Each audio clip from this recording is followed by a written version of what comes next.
Oke,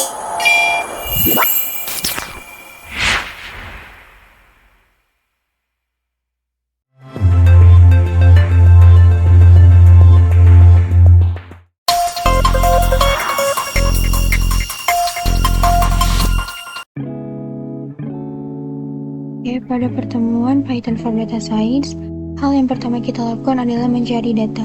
Data yang kita gunakan adalah data yang berasal dari website Kaggle dan datanya belum bersifat bersih atau masih kotor.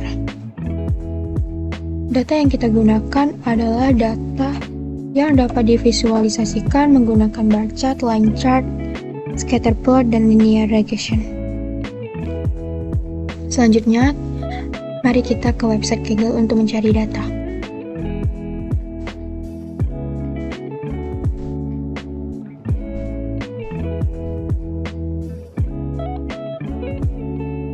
Kita masuk ke website Kaggle, maka kita bisa mengklik datasets pada bagian kiri.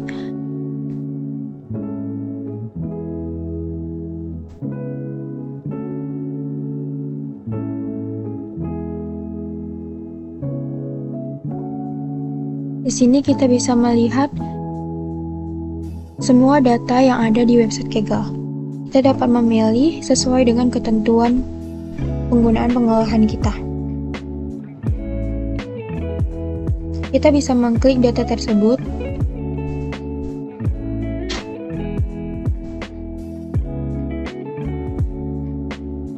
lalu mengklik download.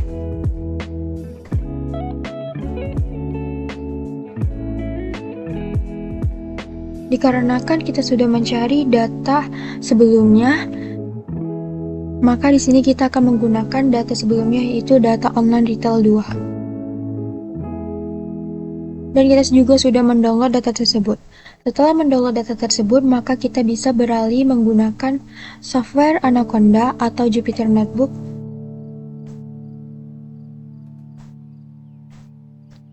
Setelah masuk ke software Jupyter Notebook, maka kita bisa mengupload data yang telah kita download dari website Kaggle. Kita bisa mengklik button upload, terus memilih data yang telah kita download dari website Kaggle, kemudian open, lalu klik OK, selanjutnya upload.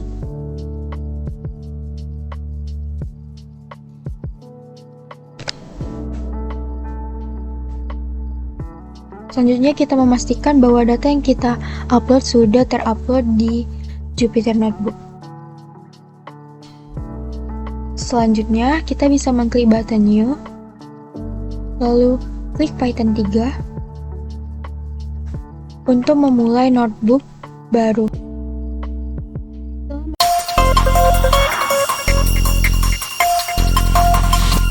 Masuk ke dalam notebook, maka kita bisa melakukan import library yang akan kita gunakan dalam pengolahan kali ini. Kita bisa mengklik selnya, lalu mengimport library-nya.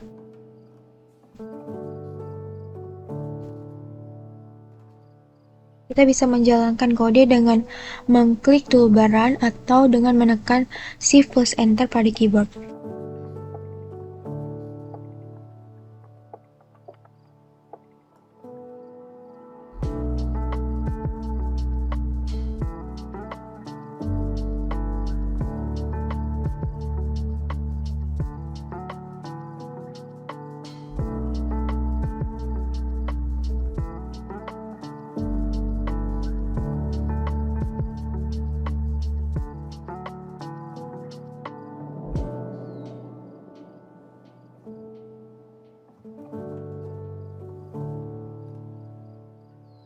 Pada pengolahan kali ini, adapun library yang kita gunakan yaitu library Pandas. Library Pandas digunakan untuk membaca data yang akan kita olah. Selanjutnya ada library NumPy. Library NumPy digunakan untuk melakukan operasi perhitungan matematika terhadap pengolahan data kita. Selanjutnya ada library Matplotlib. Library Matplotlib ini digunakan untuk melakukan visualisasi data. Selanjutnya ada library Sklearn. Library Sklearn digunakan untuk membantu dalam melakukan linear regression dalam memprediksi data yang akan diolah.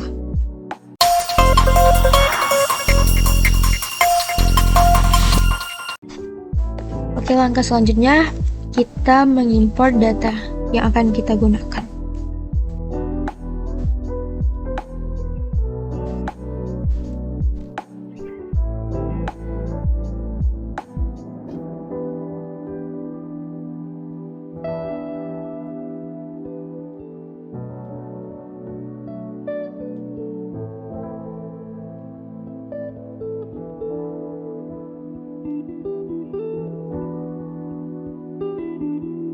Setelah data muncul, maka kita bisa mengecek atau mencari tahu info dari data yang akan kita gunakan.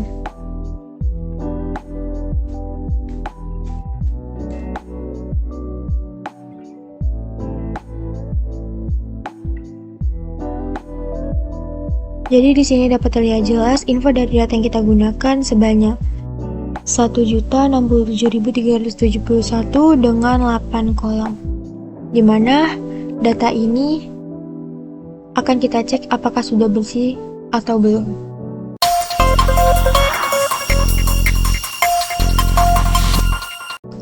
Untuk mengeceknya, kita bisa menggunakan DF Isnasum.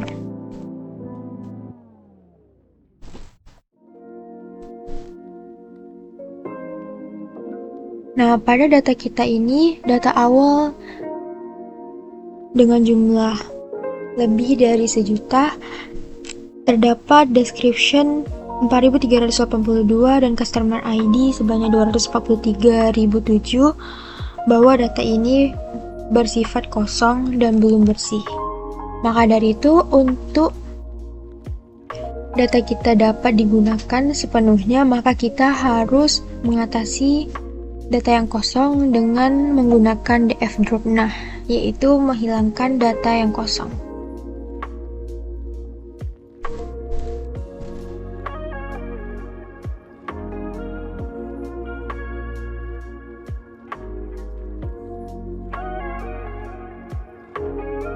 Setelah kita mengatasi handling missing value atau mengatasi data yang kosong, maka kita bisa mengecek kembali apakah data tersebut sudah bersih atau belum dengan menggunakan DF Isnasum.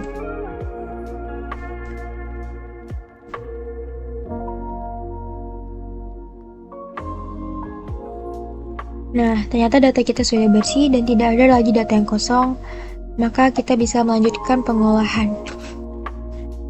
Kita bisa mencari tahu statistik quantity dari data kita.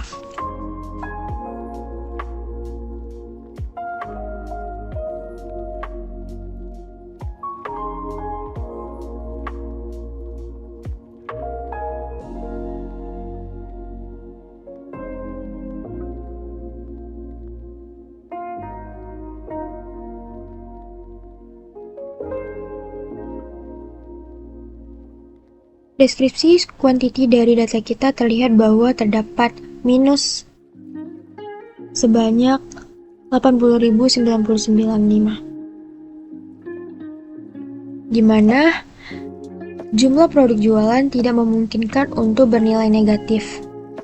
Maka, kita harus mencari tahu data mana yang bersifat negatif.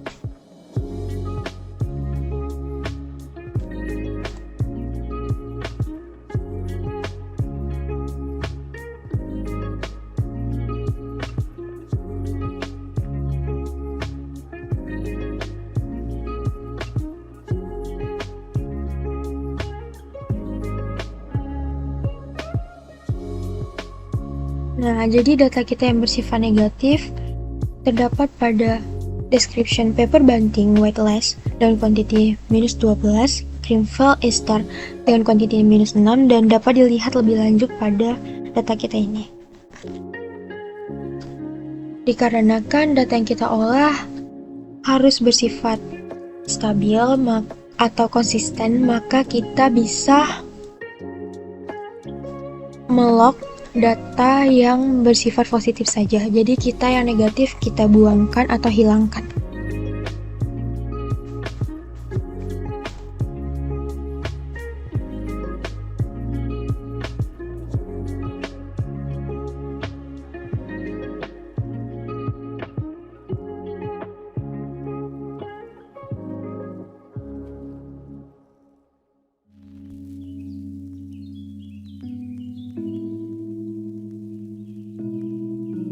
dengan Devlog kita bisa mengambil data kita yang positif saja agar data kita bersifat stabil dan konsisten. Dengan ini maka kita bisa lanjut ke dalam pengolahan. Kita bisa mengecek kembali untuk memastikan apakah nilai statistik quantity masih ada yang bersifat negatif atau tidak.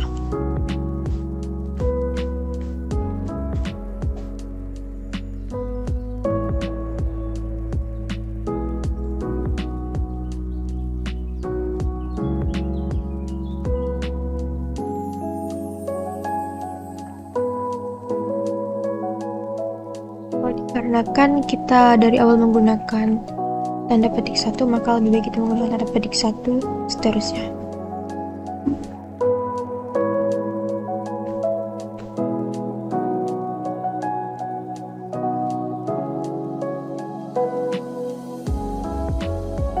Nah, jadi data kita sudah tidak ada yang bernilai negatif. Dikarenakan data kita data yang bersifat penjualan, maka kita bisa melihat minimal data awal penjualan dan maksimum data awal penjualan dengan menggunakan invoice date. Sebelumnya kita juga bisa lihat di tabel, tapi untuk memastikan kita bisa masukkan ke dalam codingan.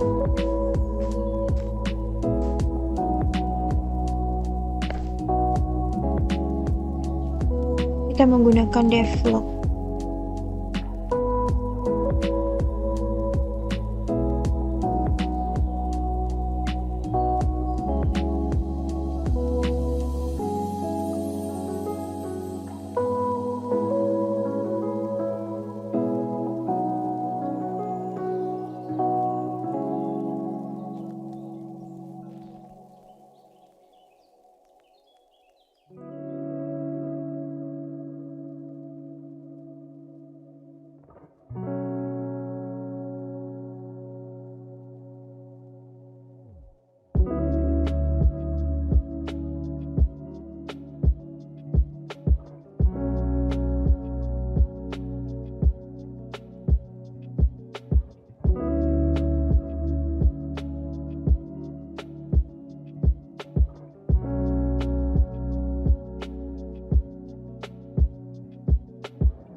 Invoice dates min,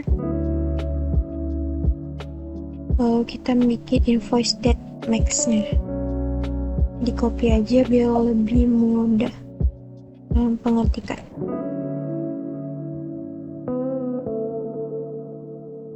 Selanjutnya kita bisa run. Nah, terlihat jelas dengan codingan dan tabel sesuai bahwa data awal penjualan itu dimulai dari tanggal 1 bulan 12 tahun 2009 dan terakhir data yang diupdate itu sampai tanggal 9 bulan 12 tahun 2011.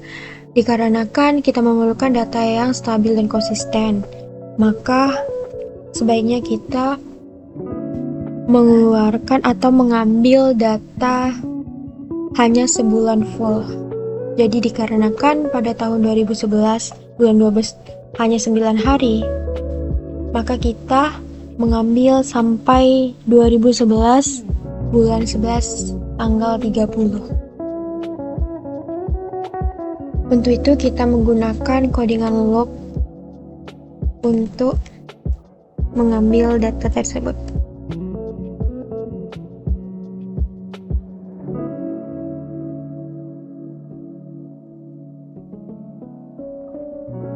Jadi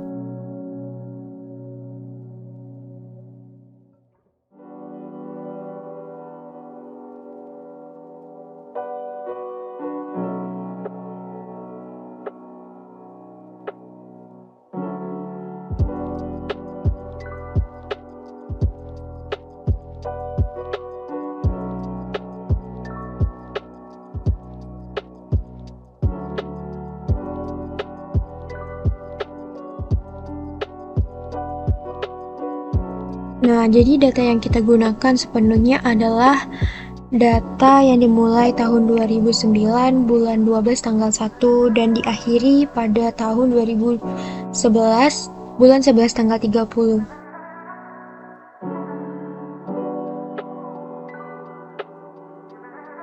Selanjutnya kita bisa mengecek statistik quantity dari data kita ini.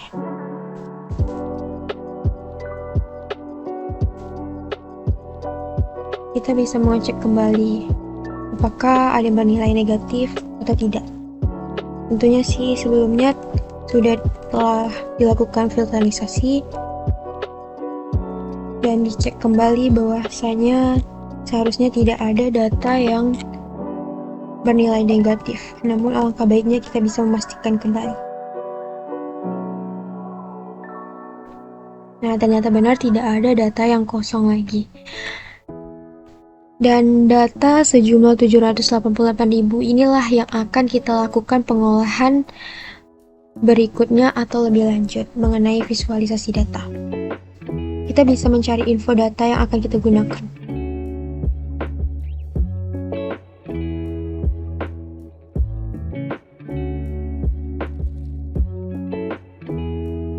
Selanjutnya, dikarenakan datanya sudah bersih, maka kita bisa melakukan penyimpanan data.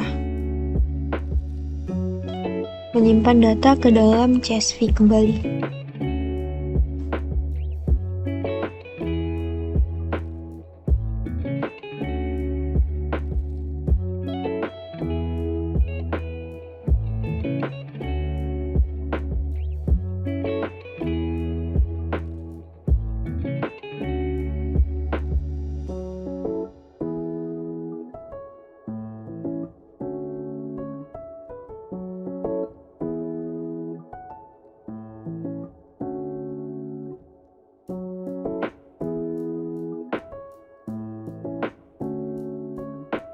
Nah, maka data yang kita akan gunakan untuk melanjutkan ke pengolahan berikutnya visualisasi data, yaitu data sebanyak 788.315 dan data ini sudah bersih dan bisa kita lanjutkan.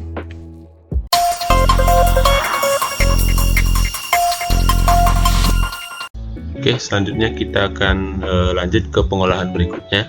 Jadi setelah kita melakukan pembersihan data atau data cleansing and exploratory data analysis, langkah selanjutnya kita akan melakukan data visualization, di mana data visualization ini berguna untuk membantu pemahaman, menganalisis dan komunikasi pola, tren dan insight yang terkandung dalam data. Nah, adapun data set yang kita gunakan yaitu ada data yang sudah bersih, yang sudah diolah sebelumnya. Sini kita panggil dulu datanya, dan sudah ada data bersih yang berjumlah 788.315 baris dan 8 kolom. Nah, selanjutnya kita akan melakukan data visualization. Untuk data visualization yang kita lakukan ada 4, yaitu line chart, bar chart, pie chart, dan scatter plot. Nah, untuk visualisasi data ini seperti yang sudah dijelaskan pada waktu pelatihan, untuk masing-masing grafik itu memiliki fungsinya masing-masing, di mana line chart berguna untuk melihat tren atau pola dari sebuah data, bar chart berguna untuk membandingkan data, pie chart berguna untuk melihat sebaran data, dan yang terakhir scatter plot itu berguna untuk melihat hubungan dari antara dua variabel dari sebuah data. Nah, selanjutnya kita akan melakukan data visualization line chart, di mana seperti fungsi yang sudah dijelaskan, itu kita akan mengisi pola atau tren.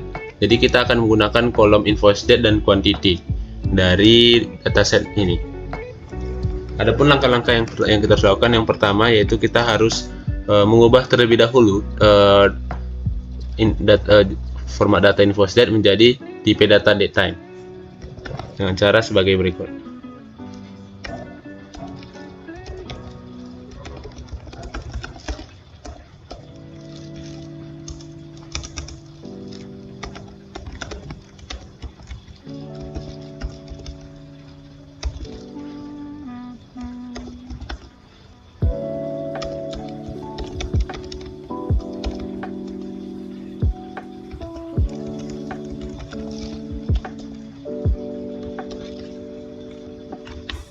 Nah, selanjutnya kita akan membuat sebuah data frame baru dengan melakukan grouping data antara invoice date dengan quantity yang berguna untuk melihat bagaimana penjualan dari setiap bulannya dari dataset ini.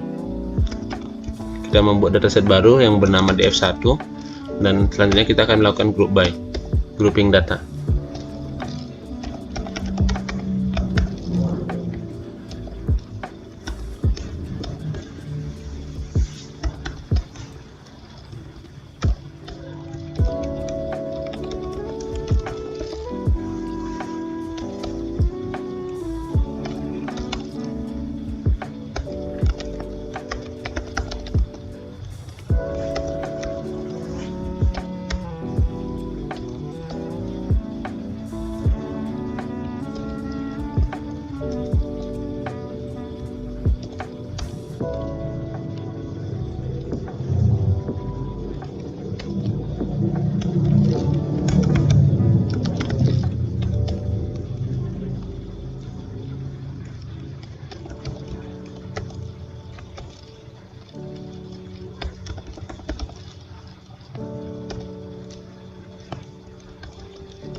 Nah, selanjutnya setelah kita melakukan grouping data, kita mengubah kembali data invoice data tadi menjadi tipe data string untuk selanjutnya ditampilkan.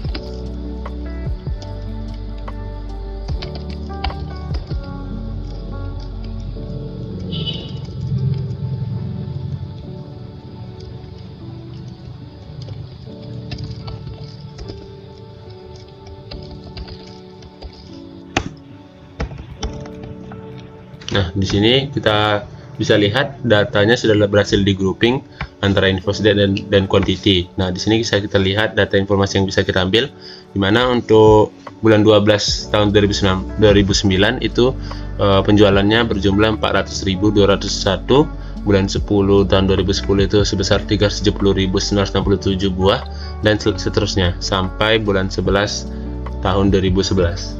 Nah, selanjutnya setelah kita mendapatkan data frame yang ingin kita visualisasikan, kita melakukan visualisasi data berdasarkan dari dataset yang sudah kita buat tadi. Adapun langkah-langkahnya sama dengan yang sudah diajarkan pada pelatihan kemarin, yaitu yang pertama kita buat terlebih dahulu figur sama fixed size-nya.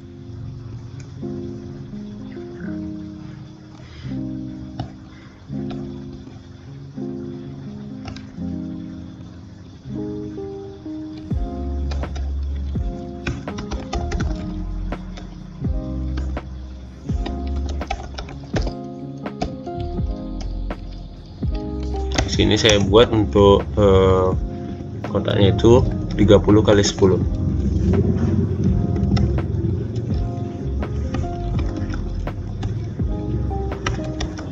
Selanjutnya kita buat grafik garis menggunakan plt.plot dan memasukkan variabel x dan variabel y-nya.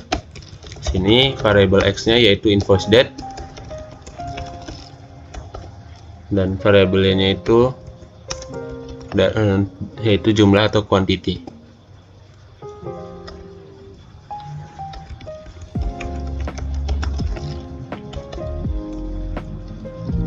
Sini saya membuat warnanya berupa warna merah.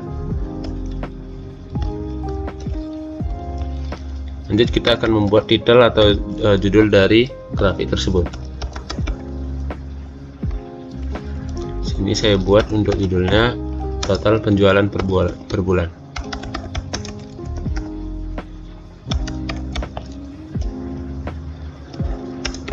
Dengan ukuran font sebesar 20.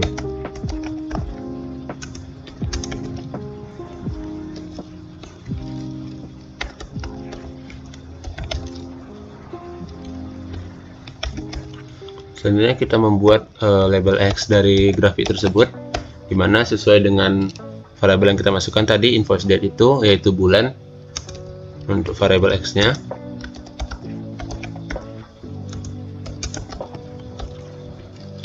dan variabel Y nya itu jumlah atau kuantitas.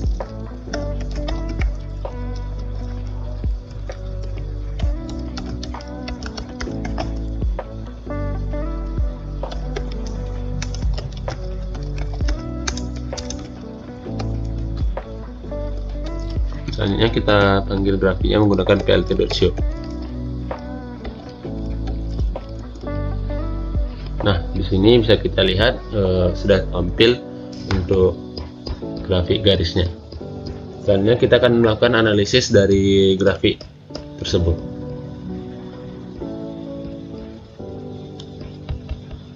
Nah, dari grafik ini bisa kita lihat bahwa kita bisa melihat tren atau bagaimana perkembangan dari total penjualan setiap bulannya. Nah, dari diagram garis juga dapat disimpulkan bahwa jenis pola atau tren ini memiliki pola tren musiman. Kenapa pola tren musiman? Karena kan jumlah penjualan hanya cenderung meningkat pada bulan Juli 2010 hingga bulan November 2010. Hal ini serupa kita lihat mulai dari tahun 2010 sampai tahun di bulan 7 tahun 2010 hingga bulan 11 tahun 2010. Hal ini juga sama yang terjadi pada bulan tahun 2011, mulai dari bulan 7 hingga bulan Juli 2011 hingga bulan November tahun 2011. Jadi dapat disimpulkan bahwa tren dari penjualan ini adalah tren musiman. Nah, selanjutnya kita akan melakukan visualisasi data yaitu bar chart.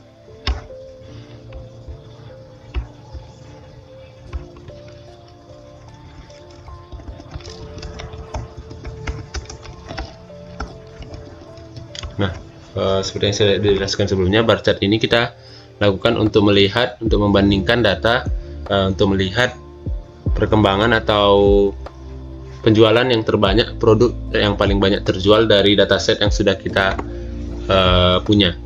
Nah, di sini adapun langkah-langkah yang bisa kita lakukan.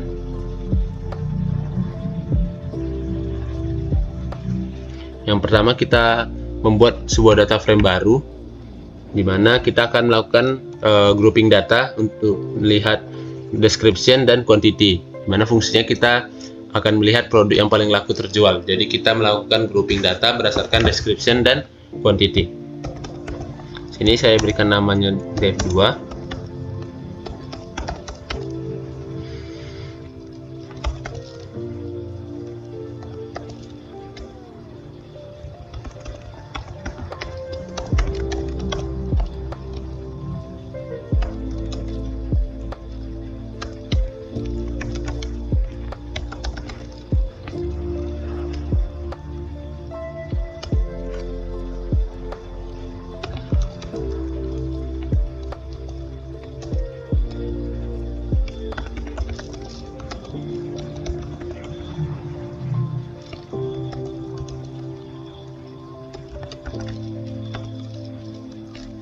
Di sini juga kita melakukan langsung kita urutkan datanya menggunakan sort untuk dari kuantitinya. Jadi kita bisa lihat kuantitinya dari yang paling besar hingga yang terkecil.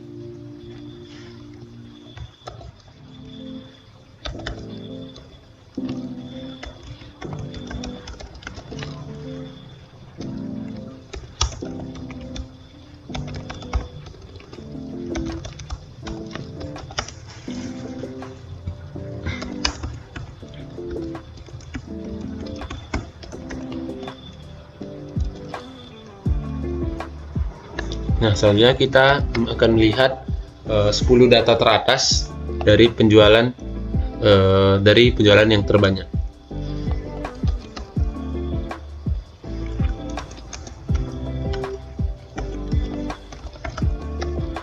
Menggunakan fungsi head, lalu kita tampilkan datanya. Nah, ini berikut adalah tampilan dari 10 produk yang paling laku terjual dari dataset yang kita miliki, dimana untuk nama produknya itu berupa World War II Gliders Design dan seterusnya hingga ke 10 produk ke bawah. Nah, selanjutnya kita melakukan visualisasi data dari dataset yang sudah kita buat sebelumnya. Caranya juga kurang lebih sama dengan yang sudah kita pelajari sebelumnya.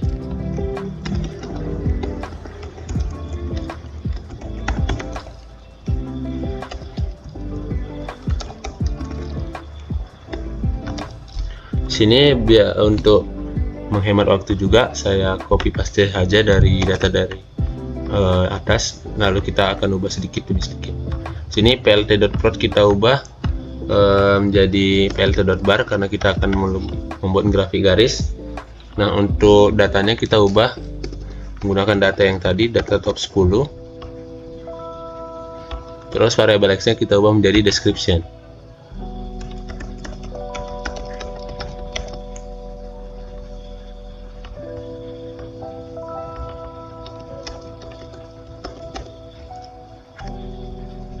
Sini saya colornya saya ubah jadi biru biar membedakan juga,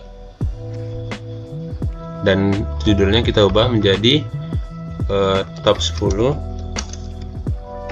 produk dengan tingkat penjualan tertinggi.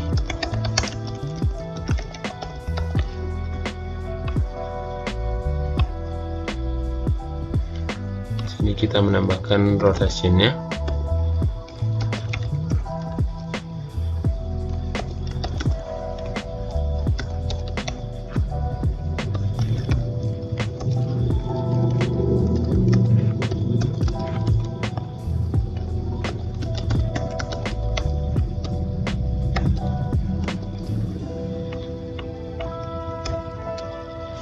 Selanjutnya kita tampilkan dataset tersebut.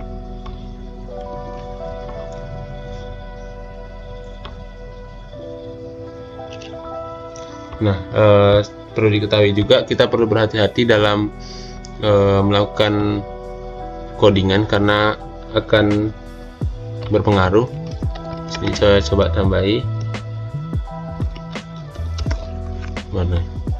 Nah, jadi seperti yang saya sebutkan tadi, jangan sampai ada yang typo atau yang tidak dipahami oleh sistem dari codingan yang kita buat.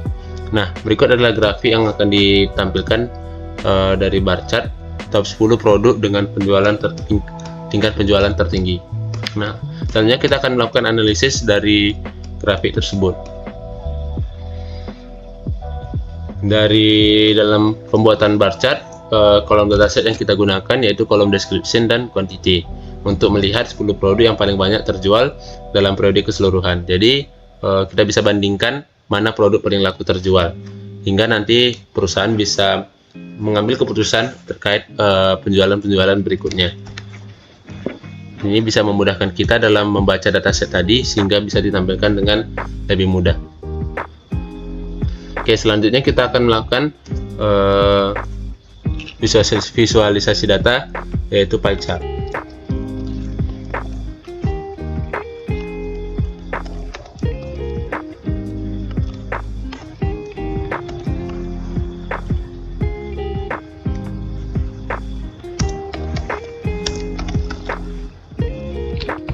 Nah, untuk pie chart sendiri fungsinya untuk melihat sebaran data. Jadi untuk dataset yang kita gunakan yaitu country dan quantity. Jadi kita akan melihat sebaran konsumen atau konsumen dari negara mana yang paling banyak membeli dari produk dataset ini. Langkah yang kita lakukan yang pertama itu kita harus membuat terlebih dahulu datasetnya menjadi sama seperti tadi. Kita akan melakukan grouping data, yaitu kita gunakan grouping data antara country dan quantity.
Selanjutnya kita panggil datasetnya. Nah, di sini bisa kita lihat ada terdapat sebuah frame baru antara country dan quantity. Nah, bisa kita lihat di sini untuk asal konsumen dari negara United Kingdom itu sebesar 8.458.216. Konsumen dari Netherlands atau dari Belanda itu sebesar 376.659. Nah, dan seterusnya hingga ke konsumen dari negara terkecil yaitu Saudi Arabia.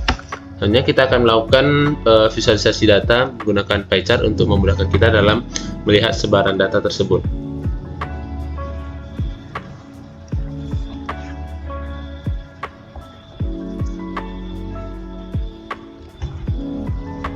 Oke, selanjutnya kita akan melakukan visualisasi data.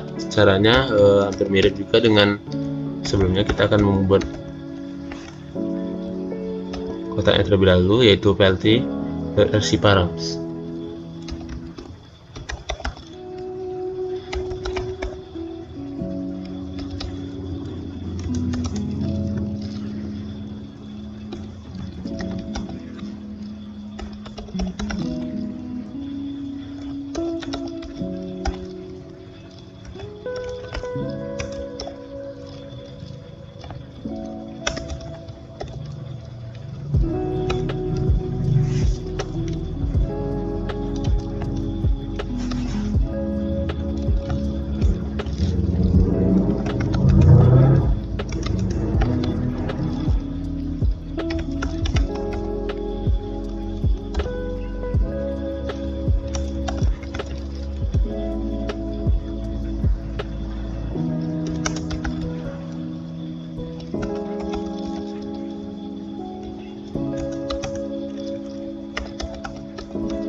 Sini kita membuat label terlebih dahulu menggunakan labelnya itu dari negara atau country.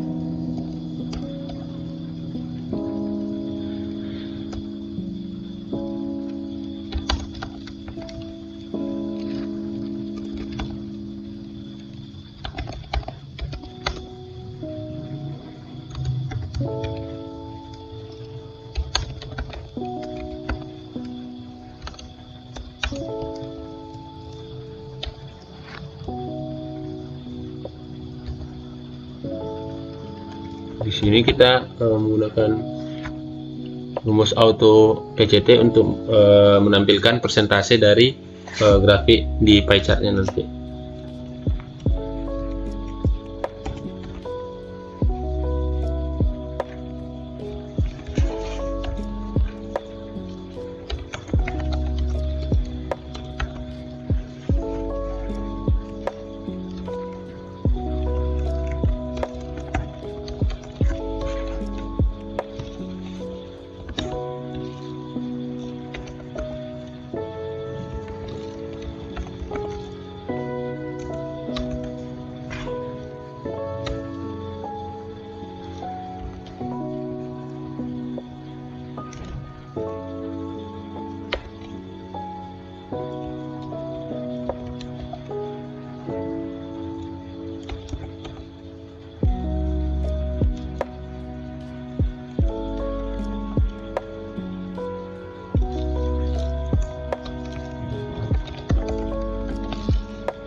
Selanjutnya kita membuat legenda untuk memudahkan kita membaca grafiknya.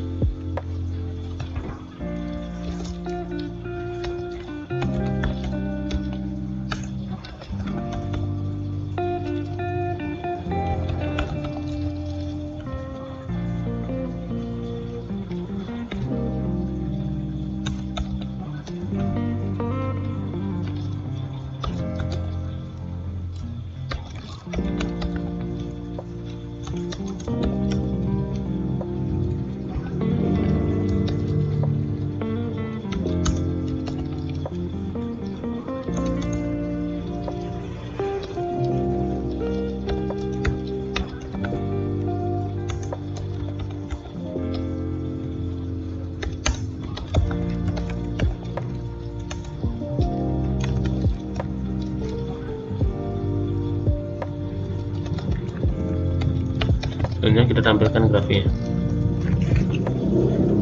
Nah, bisa dilihat di sini sudah tampil dari grafik pie chart-nya itu sendiri, di mana kita bisa melihat persentase dari United Kingdom itu sebesar 81,1%. Nah, untuk keterangan warna ada di legenda sebelah kanan, yaitu Netherlands 3,6% dan seterusnya sampai ke Saudi Arabia. Oke, lanjut kita akan melakukan visualisasi data, yaitu scatter plot, mana scatter plot ini berfungsi untuk melihat hubungan antara dua variabel dari sebuah dataset.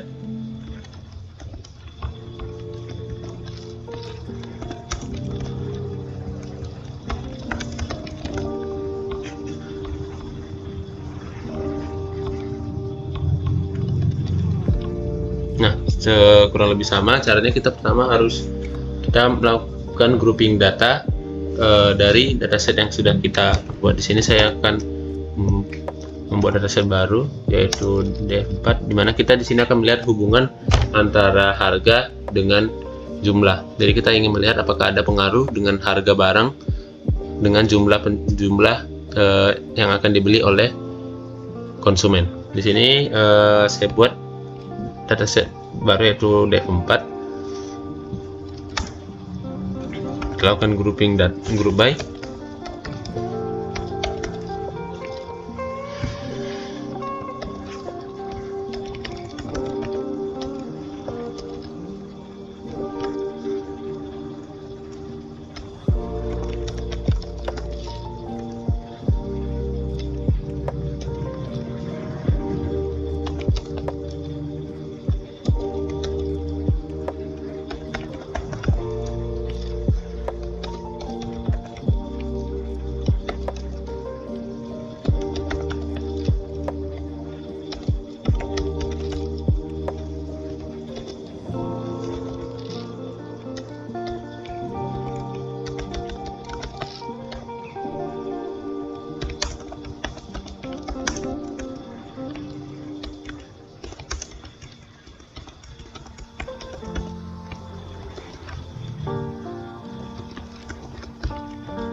Sini kita akan menggunakan, karena datanya terlalu banyak, yaitu sekitar 700.000 data, makanya sini kita akan melihat hubungannya itu kita mengambil sampel 100 data teratas.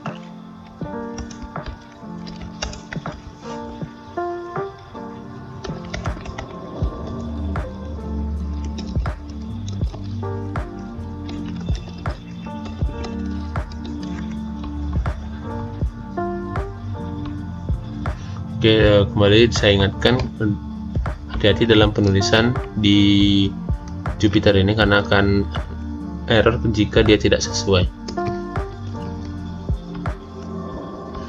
Ini ada typo antara price dengan values.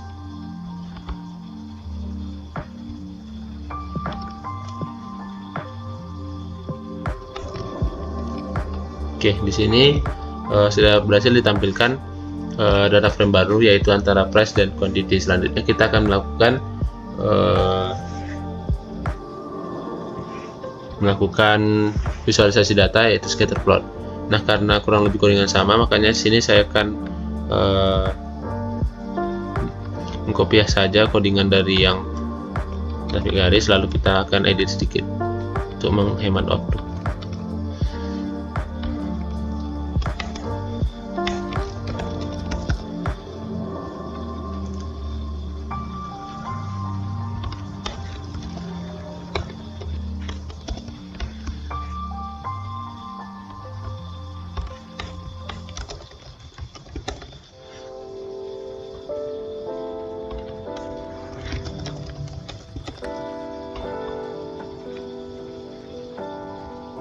Kita ubah variabel X-nya menjadi price karena kita akan melihat hubungan antara harga dan quantity.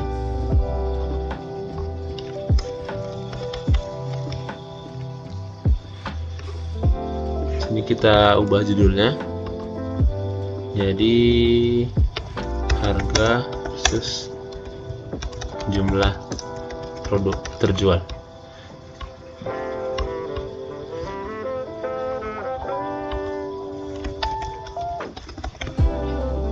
Dimana X labelnya itu harga dan Y nya itu jumlah produk. Kita tampilkan grafiknya.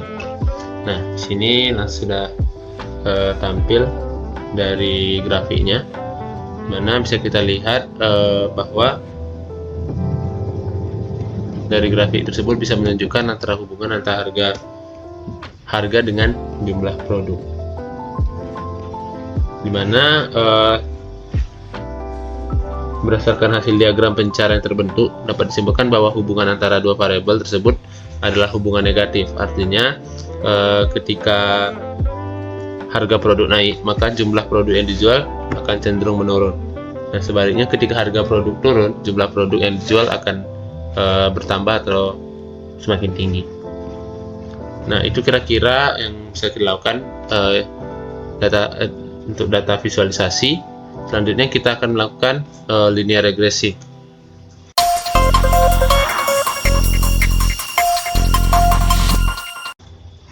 Nah, linear regresi itu apa? Linear regresi ini adalah fungsi yang dapat digunakan untuk melakukan peramalan atau forecasting seperti yang sudah kita pelajari pada pelatihan sebelumnya. Jadi regresi linear ini adalah teknik analisis data yang memprediksi nilai data yang tidak diketahui dengan menggunakan nilai data lain yang terkait yang diketahui, atau yang seperti yang saya jelaskan tadi, itu yang namanya peramalan.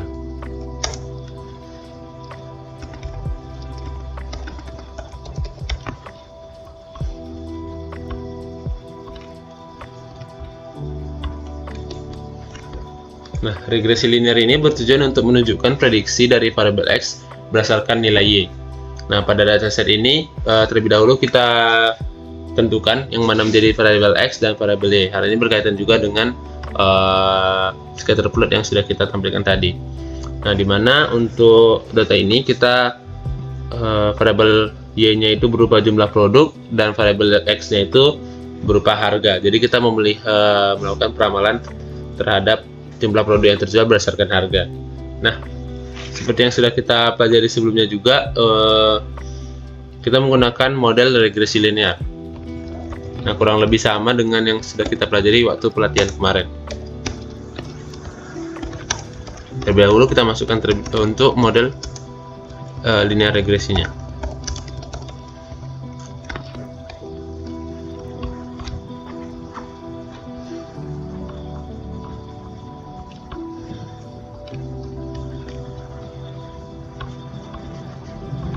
Nah, untuk rumus linear regresi yang sudah kita pelajari juga, yaitu FBBX sama dengan WX ditambah B, dimana X-nya itu adalah price, Y-nya itu adalah quantity, dan W dan B-nya itu adalah berupa parameter. Nah, terlebih dahulu kita definisikan model linear regresinya.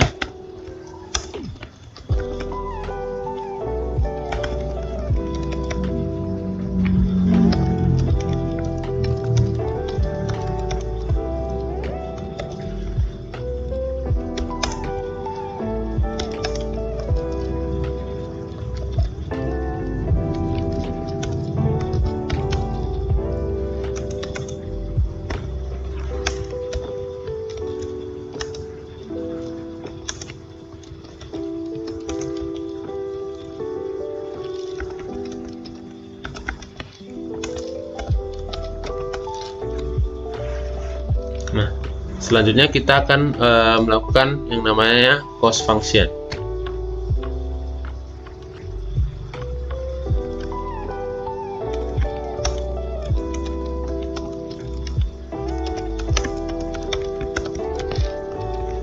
Nah, cost function itu apa? Mungkin jika teman-teman yang lupa, dalam regresi linear itu ada yang namanya istilah cost function. Jadi cost function itu sebuah fungsi yang digunakan untuk menghitung perbedaan antara keluaran yang dibuat oleh algoritma saat ini dengan keluaran yang diharapkan. Nah, jadi metode ini akan mengevaluasi seberapa baik algoritma dalam memodelkan data menghasilkan keluaran yang tepat. Jadi kita bilang ini untuk meminimalisir gap antara dua data yang tadi yang kita ingin analisis. Nah, dalam dataset ini kita akan gunakan yang namanya jenis mean square error loss atau MSE. Nah, di jenis cost function juga banyak, bisa teman-teman explore sendiri. Kali ini kita menggunakan MSE, yaitu dengan rumus JWB sama dengan 1/2M sigma M kurang 1 dari I sama dengan 0, FBB X pangkat I kurang Y pangkat I kuadrat. Nah, di mana JWB itu adalah hasil cost function, M sama dengan jumlah data, FBB X I adalah hasil prediksi yang tadi, dan YI adalah hasil aslinya. Selanjutnya kita akan mendefinisikan cost function itu sendiri.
Untuk rumusnya kurang lebih sama seperti yang sudah diajarkan pada pelatihan sebelumnya. Mungkin bagi teman-teman yang lupa bisa lihat kembali video tutorial yang sudah diberikan.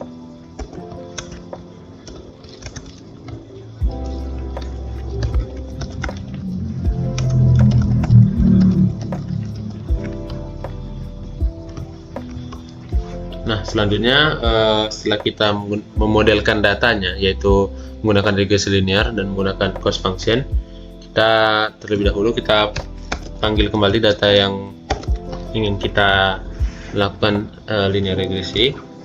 Nah, selanjutnya kita akan mengubah data frame tersebut menjadi dalam bentuk array. Karena untuk pengolahannya ini sendiri kita tidak bisa melakukan pengolahan pada dalam bentuk data frame. Oleh sebab itu kita akan mengubah terlebih dahulu bentuknya menjadi bentuk array.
Nah, di sini bisa dilihat tampilannya sudah dalam bentuk array, di mana nilai dari price itu 1,25 dan seterusnya, nilai dari quantity itu 1.020.156 dan seterusnya.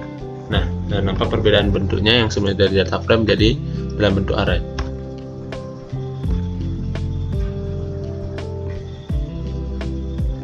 Nah, adapun langkah selanjutnya yang kita lakukan adalah untuk mencari nilai jangkauan dari price yang selanjutnya kita akan lakukan normalisasi. Terlebih dahulu kita melihat jangkauan dari kedua variabel, yaitu price maksudnya dari variabel price.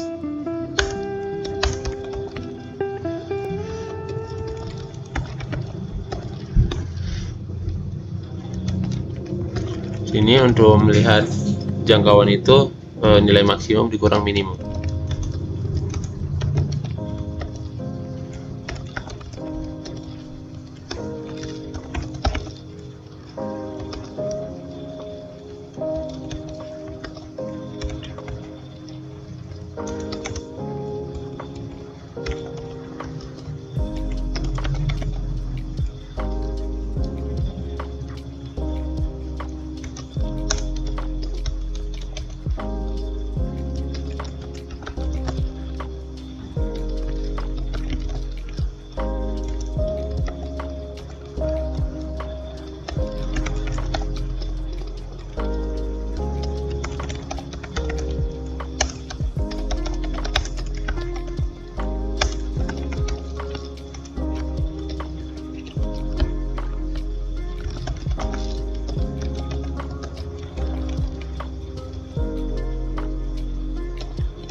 Nah, perlu teman-teman ketahui juga untuk normalisasi data itu melihat kondisi dari dataset yang kita gunakan, dimana kita lihat terlebih dahulu jangkauan nilainya.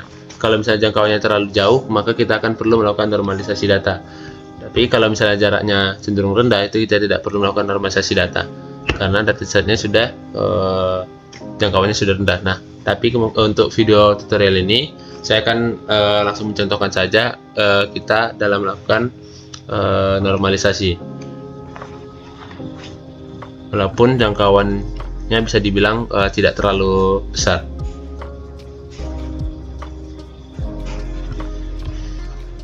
Selanjutnya kita akan gunakan scatter plot untuk membantu kita dalam menganalisisnya.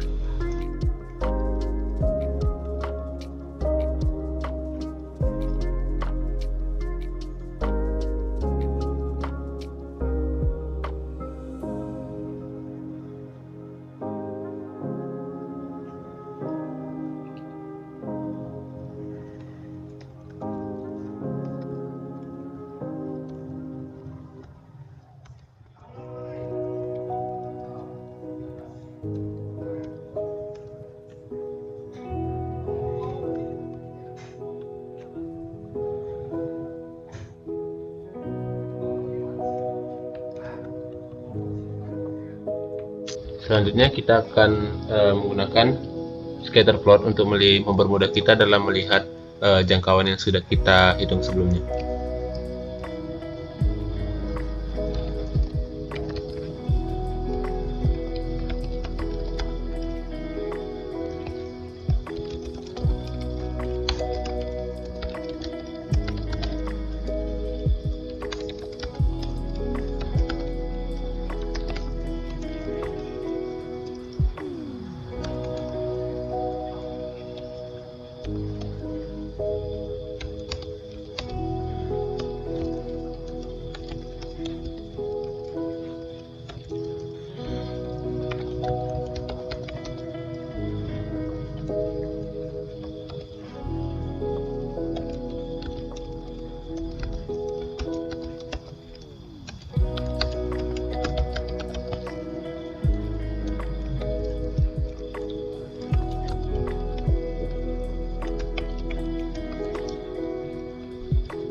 Nah, berikut bisa dilihat dari scatter plotnya. Nah, di mana letak jangkauan tadi bisa kita lihat pada kolom X ini dari 0 sampai 14. Nah, kita anggap saja untuk jangkauannya ini terbilang jauh. Maka karena jangkauannya terlalu jauh, maka kita perlu melakukan yang namanya normalisasi data. Nah, di sini normalisasi datanya kita menggunakan z-score, yaitu z sama dengan x pangkat i kurang nu per sigma, dimana xi adalah nilai dari data, nu adalah rata-rata, dan sigma adalah standar deviasi. Nah, berikut adalah source code dari model dari z-score.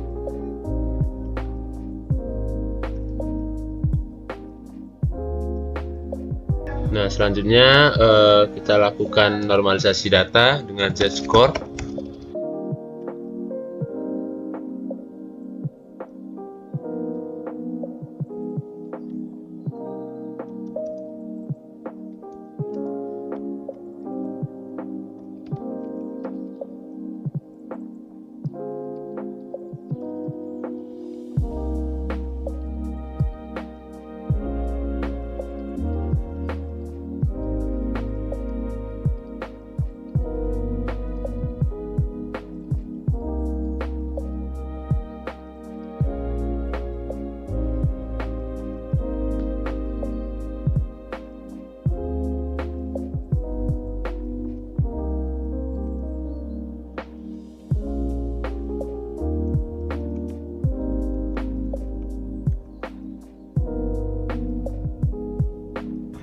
Jadi kita menggunakan sesuai rumus yang tadi, kita gunakan rata-rata dan standar deviasi, yaitu z sama dengan x kurang np.min atau diwakilkan oleh mu dan dibagi sigma, dimana sigma ini adalah standar deviasi dari x tadi.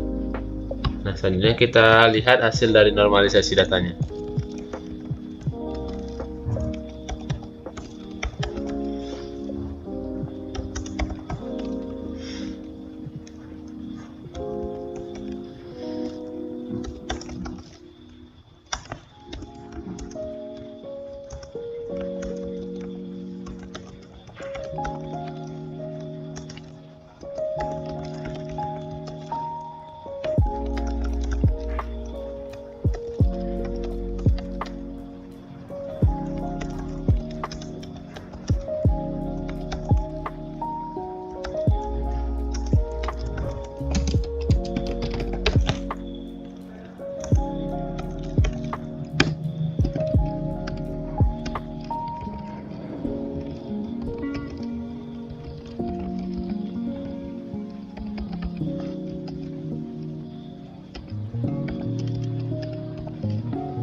Sini juga kita, selain hasil normalisasi, kita juga tampilkan rata-rata dari price dan standar deviasinya.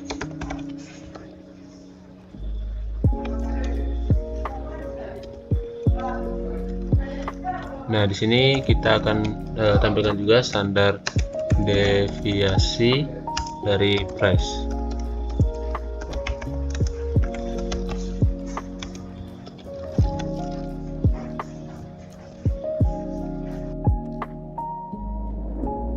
Oke, selanjutnya kita tampilkan hasilnya. Nah, dapat dilihat untuk hasil normalisasinya, untuk rata-rata untuk hasil normalisasinya dari min 0,040 sampai 4,28, dimana jangkauannya sudah tidak terlalu jauh lagi, hanya sekitar 4 sekian. Nah, rata-rata price itu sekitar 2,44 dan standar deviasinya yaitu 2,92. Nah, di sini kita coba tampilkan lagi untuk melihat perbandingannya.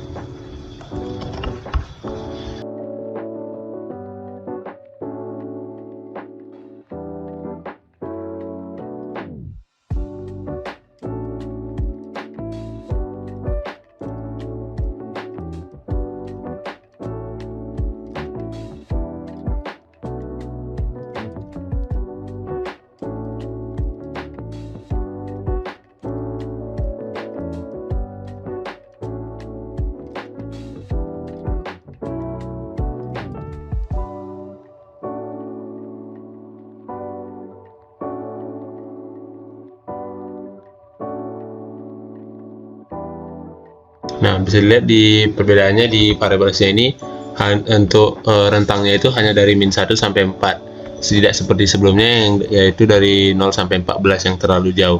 Nah, ini hasil dari normalisasi data. Setelah kita lakukan normalisasi data, kita lanjut untuk menentukan nilai parameter W dan B. Untuk selanjutnya kita lakukan linear regresi.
Nah, bisa dilihat di sini hasil nilai W dan B-nya, yaitu W sekitar min 0,30.972 dan B-nya itu sekitar 101.683,63. Nah, selanjutnya setelah kita mengetahui nilai W dan B, kita akan melakukan menghitung linear regresinya.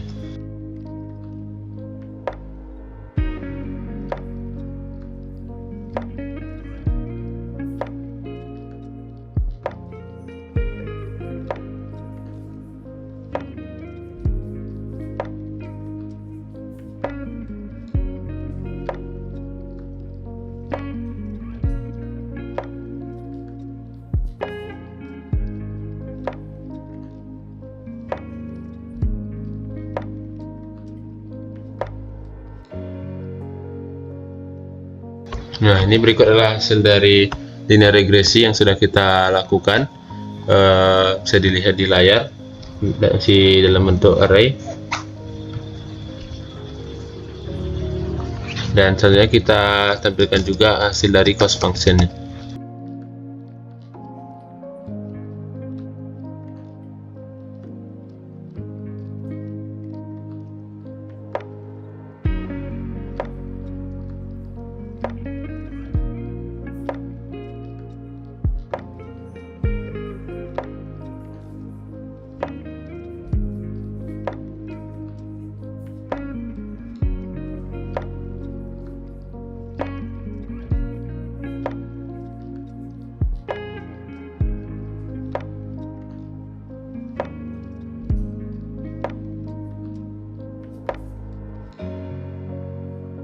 Nah, hasil cost function-nya itu sekitar 2,12416 sekian. Nah, selanjutnya kita akan melakukan visualisasi dari hasil linear regresi yang sudah kita lakukan.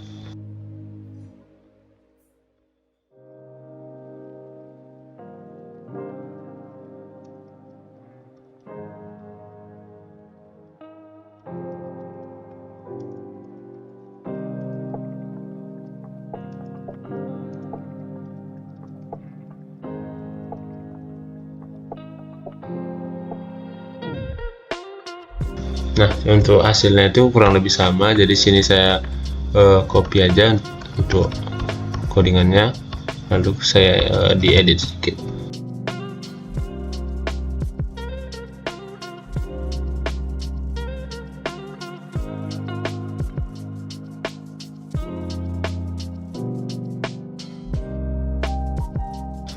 Warnanya saya ubah jadi biru.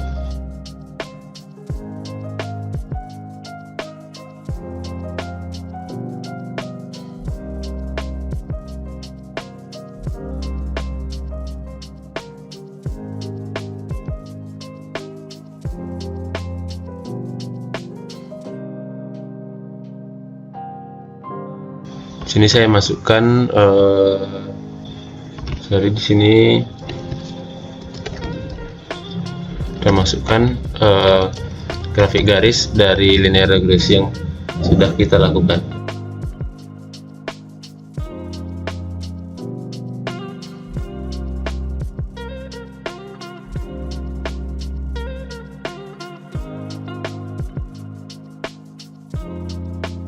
Judulnya kita ubah menjadi linear regresi.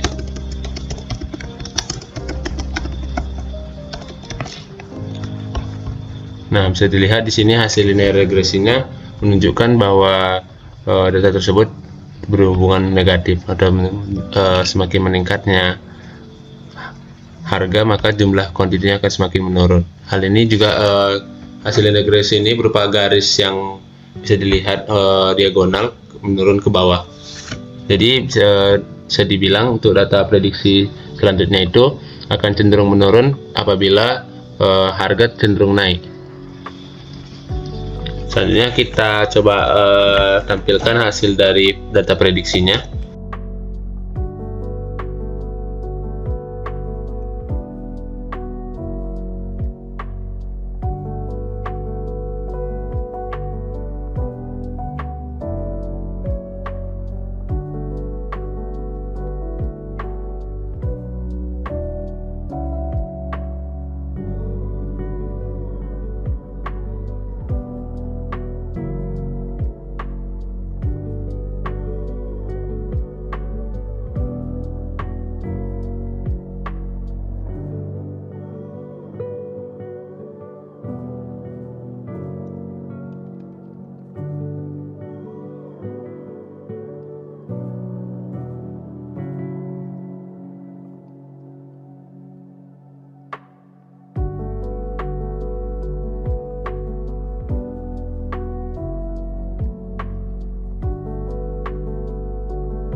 Nah, berikut adalah data hasil prediksi dari regresi tadi, di mana jika harganya 1,25 maka jumlah yang terjual itu sebesar 114.303 dan seterusnya. Ini yang kita prediksi sesuai data yang kita masukkan di awal tadi, yaitu 100 data. Nah, selanjutnya hasil data prediksinya juga bisa kita simpan dalam bentuk format CSV.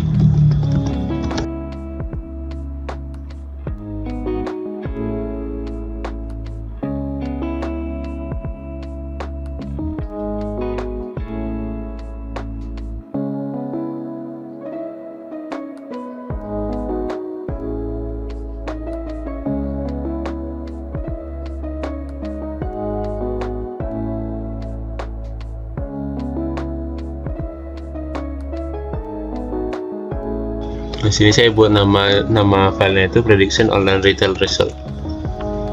Nah, bisa kita lihat selanjutnya di dataset ini sudah tersimpan yang namanya prediction online retail result. Jadi bisa dikatakan datasetnya itu sudah tersimpan. Nah, mungkin demikian yang bisa disampaikan dari pengolahan data terkait dengan modul Python for Data Science, mulai dari kita melakukan data preparation atau kita melakukan mencari data, menginput data, hingga kita melakukan linear regression. Mungkin sekian yang dapat saya sampaikan. Saya ucapkan terima kasih.